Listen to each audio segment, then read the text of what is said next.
Sioux Area Police have announced they have a new initiative for the city. MIET is to work side by side with the city to help residents. On TV was there.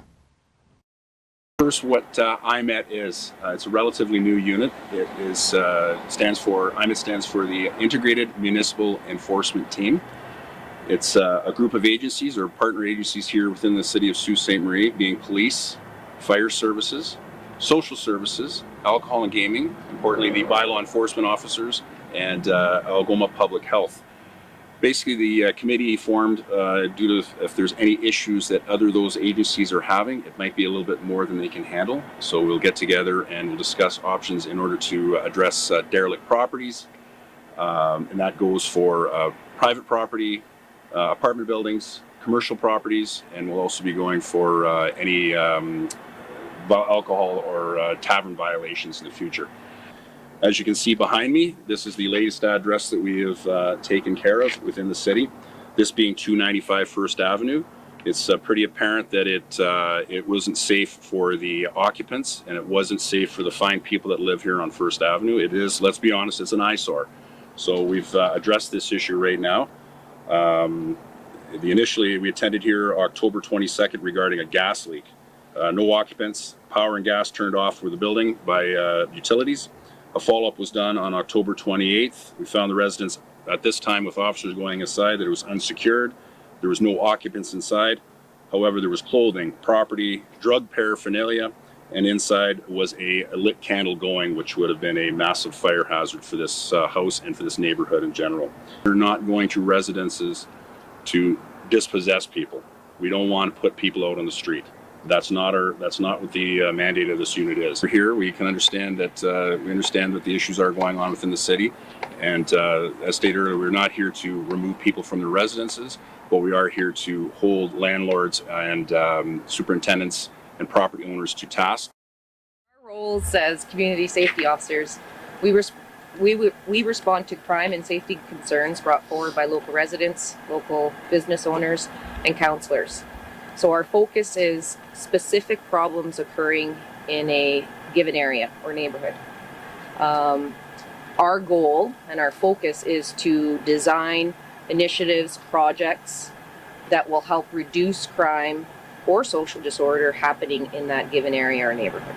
So we're the eyes and the ears of the organization. We keep track of what's going on in the city. If we see a spike in vandalism in the East End, we might look at that as a target area to focus on for focus patrol. So meet with members of the public and we help them out with assisting how to secure their property more securely.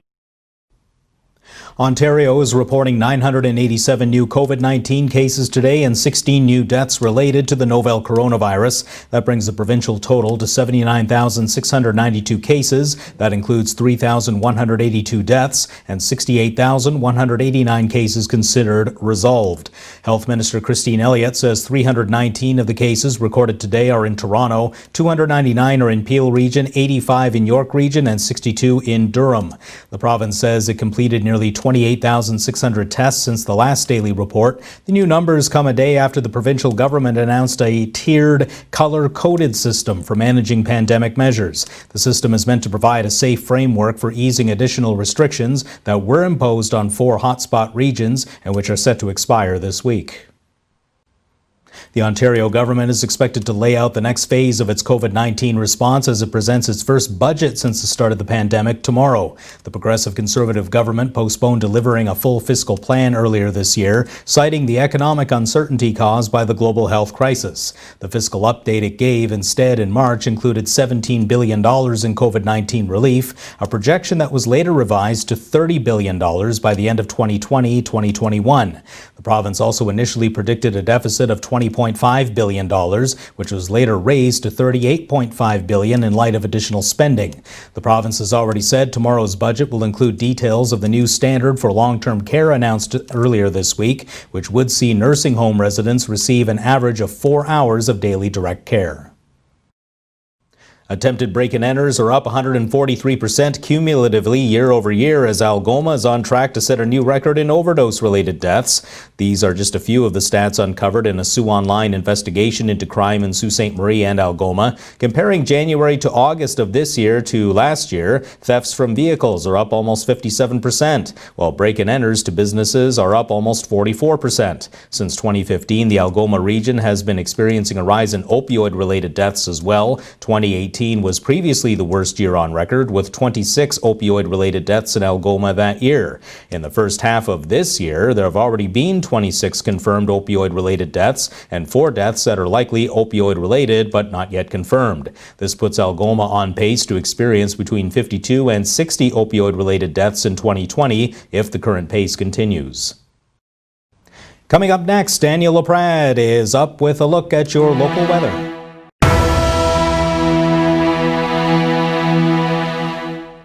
Good evening and welcome back on your Wednesday, November the 4th. Hope everybody has enjoyed the nice, beautiful, sunny day that is above seasonal temperatures. And there's going to be a lot of that coming up for the next week, so we'll get into those details here for you shortly. But let's look at the radar. Not much to talk about. We do have a warm front over top of us here because the warm air is pushing its way upwards, and we are going to see that sit over top of us for quite a while. I will move for just a second so you can see on the screen there is a low pressure system here over Saskatchewan, and that's the only real activity going on. There's not much in the way of us until we get into the beginning of next week, and then we will see some showers move in. But let's look at our camera first. And yes, it's been sunny and beautiful throughout the day. Our camera is brought to you by wirelesscom.ca. Check their website out for all their telecommunications services and see how they can help you.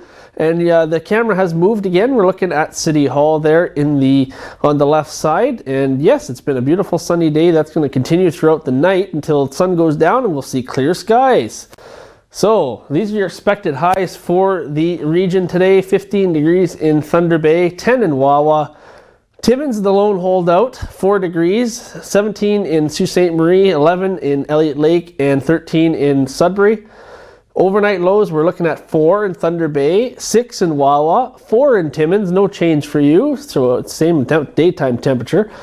9 in Sault Ste. Marie, 6 in Elliott Lake, and 7 in Sudbury, so very comfortable night tonight as well. And then we're going to see as we get into the next 3 days. Thursday we're looking at sunny conditions with a high of 14, which is still pretty good, and we're going to get down to 4. But then Friday is where the heat starts to really move in. 17 degrees, mix of sun and cloud. We're looking at lows of 9 on Friday night and clear. That's going to continue. Saturday we're looking again at mix of sun and cloud with a high of 16 and a low of 9. It's a very simple forecast. It's always nice when I get simple forecasts at this time of year. And then we're going to see this continue throughout. On Sunday we're going to hit the high of 18 with a mix of sun and cloud, and only getting down to 11 on Sunday night. But that's where things are going to change on Sunday night. Showers are going to move in, and then we're going to see those continue on Monday. 17 degrees with periods of rain, a low of 8. We'll cloud over on Tuesday and get a bit of a break, but then it'll be back on Wednesday with some more showers and periods of rain with only a high of 6, and those overnight lows are dropping to 2 by Wednesday. So it'll be kind of going back down to the normal temperatures for this time of year. But let's enjoy this. This is a sustained, this isn't just a one-day thing. We're going to see a nice, beautiful stretch of weather. Now here's your Weather Watcher photo, and yes, it's a pet photo today, and this was from Linda. It's a super corgi. That's the Halloween costume that she had for Halloween. And look at the dog's just so happy to be. You know, some dogs just don't like that, but this dog is just loving being in the photos. So make sure you send in your photos, weather or pet related, to ontvweather@gmail.com. Include your name and location. They go up on our show here on First Local and on the newscast, as well as on SiouxOnline.com, which pushes it to our social medias so everybody gets to see the photos that you send to us. And of course, while you're on SiouxOnline.com, you can see every story that we present to you, the weather. And of course, there's other stuff there for you. If you need to find our social media links, they're all there: Facebook, Twitter, YouTube, LinkedIn, Instagram, and then you can see some behind the scenes stuff as well. Okay, so I will be back in the morning with Chris. Mike is back after this break with more news. Have a great night.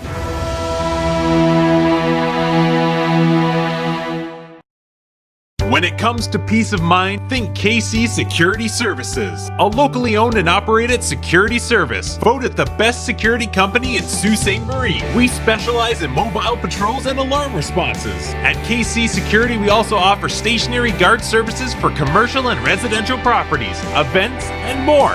Available 24 hours per day, 365 days a year. KC Security Services, where peace of mind is a matter of choice, your one-stop shop for all your security needs.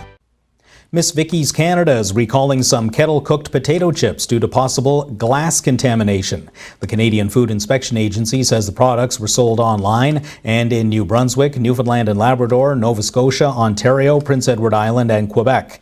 The CFIA says there has been one reported injury associated with the recall. Consumers should not consume the products and retailers should not sell the recalled products. The agency advises that people throw out or return the products. The country's top doctor unveiled new recommendations for non-medical masks, saying they should be made of at least 3 layers and stressing their importance as the country heads indoors for winter amid a surging COVID-19 case count. According to the Public Health Agency of Canada, face masks should comprise 2 layers of tightly woven fabric, such as cotton or linen, plus a 3rd layer of a filter-type fabric, such as polypropylene. Dr. Teresa Tam says Canadians aren't being told to throw out everything they already have, adding that the fit of the mask is still the most important thing. The mask memo comes as Ontario reported a single-day record of 1,050 new cases of COVID-19 yesterday and 14 new deaths due to the coronavirus. Sault Ste. Marie police have arrested a man following an incident at a downtown business. Early Monday afternoon, the accused went to the business in the 500 block of Queen Street East and allegedly attempted to access a secure area. When asked to leave, the man allegedly threw a vase at one of the people inside. The vase didn't hit anybody. Police arrived and located the suspect in the area. 23-year-old Michael Hullock was arrested and charged with assault with a weapon and mischief to property under $5,000.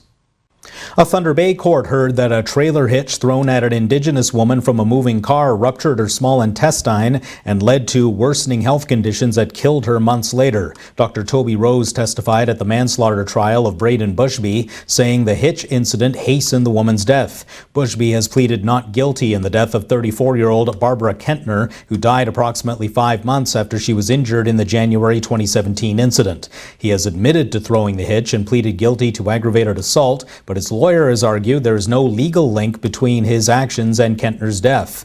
Rose performed an autopsy on Kentner and concluded the woman's death was caused by abdominal infection and pneumonia, conditions that were a consequence of a ruptured small intestine. Another spike in COVID-19 cases is being reported by the Chippewa County Health Department. There are 11 new confirmed cases along with 10 new probable cases, bringing the grand total to 222 confirmed and probable cases. So far, 88 people have recovered, leaving 134 active coronavirus cases. The Health Department is reminding everyone of the importance of social distancing, frequent hand washing, and wearing a mask when possible.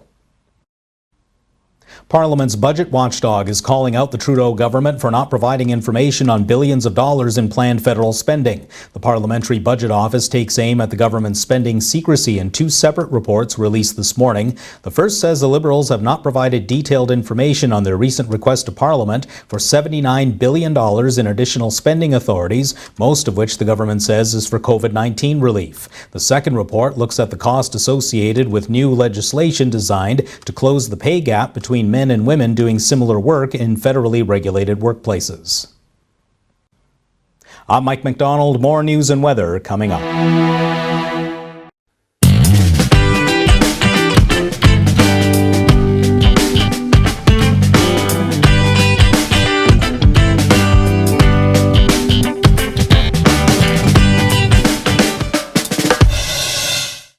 Hey Mel, did you know in Queensgate, Australia, it's illegal to own a pet rabbit unless you can prove you're a magician? Really? Did you know that if you're at the McMeekin Arena, you're only 9 minutes and 54 seconds away from Maitland Ford Lincoln? It's closer than you think.